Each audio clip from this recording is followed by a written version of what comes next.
স্বরচিত কবিতা চেয়েছ কি? কখনো শুনেছ কি পাখিদের কলতান কান পেতে?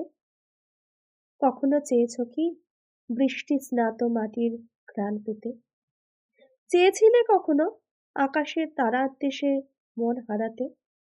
মেলেছিলে মানুষ ডানা বহুদূর চলে যেতে? চেয়েছিলে সমুদ্রের গর্জনে ভাষা খুঁজে পেতে? নদীর কলকল গান চেয়েছিলে শিখে নিতে? চাওনি কখনো? যদি চাও পেতে পারো বিপুল প্রাণের স্পন্দন, থাকবে না হারানোর ভয় কোনো। এ যে ধ্রুব সত্য, যখন থাকবো না তুমি আমি আমরা, তখনও তারা সকলে কাজ করে যাবে যার যার নিজের কর্ম। এরা যে ধ্রুব সত্য, তাই তো ভীষণ দামি।